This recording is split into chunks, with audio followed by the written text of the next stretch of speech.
Hello and welcome to Glasgow Rangers Nation with me, your host, Owen, the channel that brings you your team every single day. Welcome to the afternoon update on Monday, the 14th of August. Guys, bit of news, three main stories to bring you this afternoon. Number one, Glen Kamara's move to Leeds. It looks like it is at an advanced stage.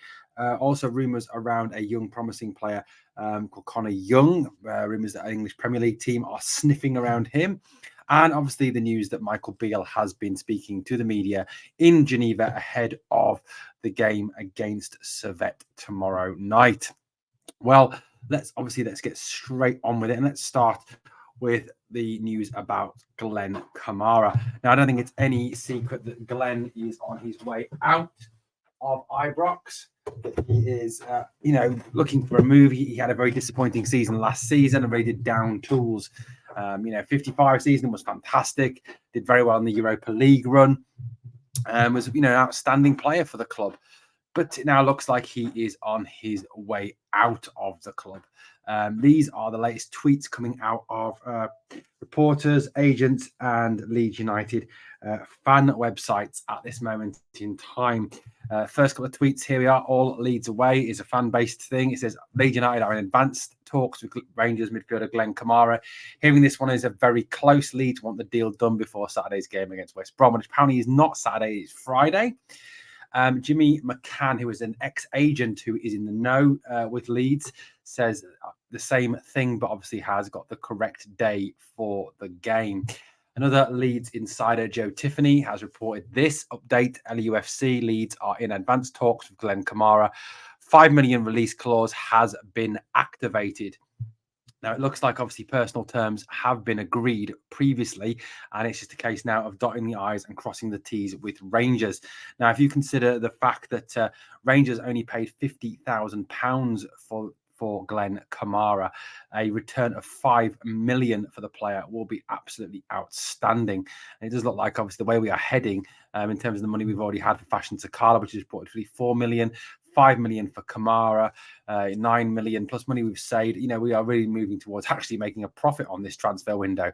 But it's obviously more money that can be reinvested. Rumours persist about where Michael Beale wants to invest this incoming cash. Rumours obviously that's in the defensive area. I brought you news of the Zach Viner from Bristol City yesterday being linked. There continues to be links to John Suter's brother, Harry Suter. It did seem that Michael Beale at one stage, dismissed this rumour out of hand, but then kind of, I don't know, the other day kind of dropped a little bit of a hint that it may be back on again and that it may not be such a far-fetched rumour as such. What he said was, Beale said that there is a lot of speculation about it. Two players who are not fit at the moment, Ben and Ridvan, will return train this week. Dujon Sterling has looked like a steam training, but it's about looking for that moment. It's an area we may look to do something. We're speaking to different players, but at this moment in time, I've got to make sure it makes us stronger. The options I'm looking at, their teams don't want to lose them either. So it looks like obviously they're strong players who are very highly thought of by their club. Now, Harry Suter, who was a big money signing at one point for Leicester, was not used in their opening championship game and then was completely bombed out of the squad for the last Leicester game. So isn't even featuring in Enzo Maresca's plans. Does not look like a player that Enzo Maresca wants to retain. So could he be a player that is on his way to Ibrox? That would certainly, I think, be an excellent signing for the club. Harry Suter is as good as, if not a little bit better than his brother John. I can't remember any team particularly having two brothers at centre half, but I think that would form an outstanding defensive pairing in the middle of the Suter brothers.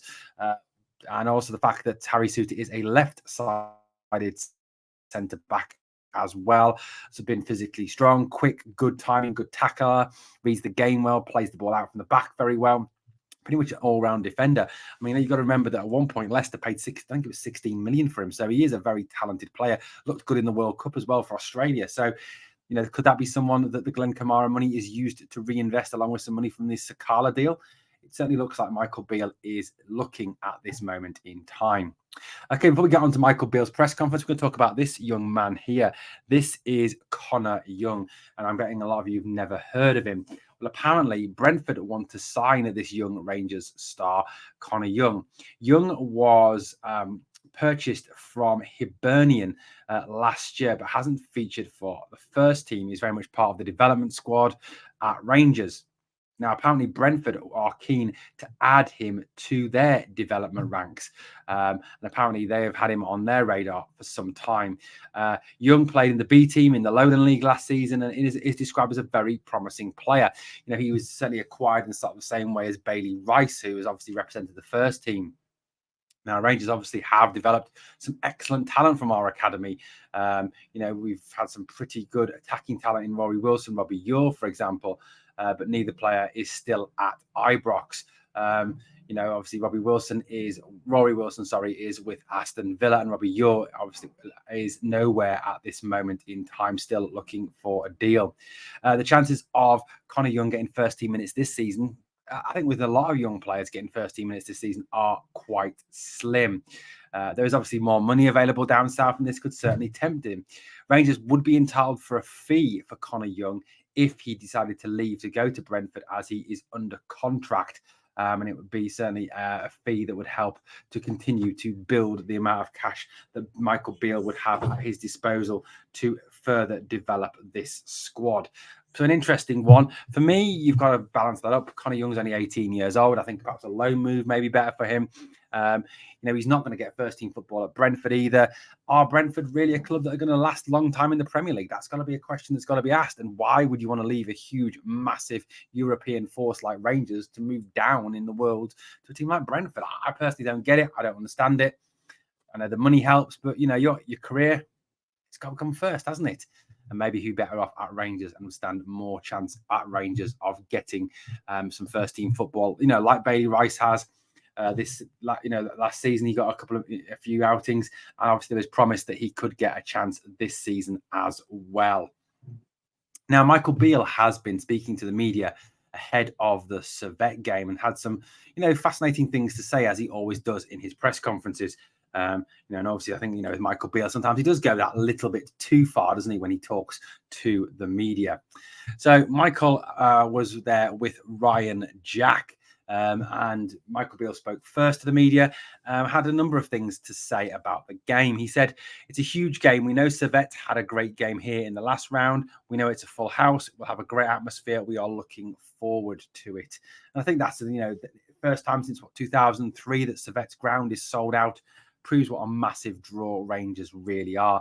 And I think it's 2,000 fans we are taking to Geneva. Plus, I think there'll be several thousand more out there just enjoying Geneva. Michael Beale also said, we know the home team have to win the game, so there will be opportunities if we can win the ball and attack at speed. I expect an open game. We are ready for anything that comes our way tomorrow.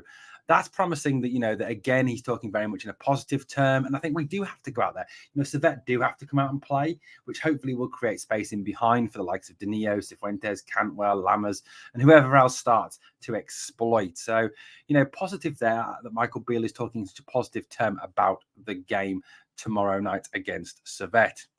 Michael Beale went on to say, he says, we've had a lot of big nights in Europe away from home, but we also know that every game in Europe is difficult away from home. We have to be at our very best tomorrow evening. I think, you know, we saw that, didn't we, in the first leg? Servette are no mugs. They are physical. You know, they survive often with 10 men, for example. They are, you know, a decent team. So, you know, we are going to have to go out there and play. We are going to have to go out and fight. And I think as long as we don't go out there with any preconceived ideas that this is going to be a walk in the park, we will attack. I think we will score. I think we do stand a good chance of going through. Michael Beale also said that Ryan Jack and Connor Goldson were both available for selection after they missed the game against Livy at the weekend. You know, in terms of the rest of the press conference, you know, Michael Beale was talking about the fact that he will attack, he will go for it, he will, you know, go and try and score out there. And it's not a case of holding on to what we've got. And I think that's, he said, you know, it's important to try and win again tomorrow. We want to be positive tomorrow. We are not coming here to hold on to what we have. We know it's important game for the club, the fans, and for us as a staff.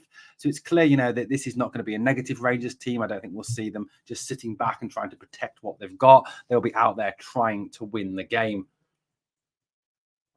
And I think that's when, that is better than sitting back. If you sit back and defend and you invite pressure onto you, you are playing with fire, and you really could get yourself, pretty much your backside handed to you on a plate, really. And I think it's positive to hear that Michael is speaking like this about the fact that he is very positive about how he wants to play tomorrow night. So we can expect, I think, an attacking lineup.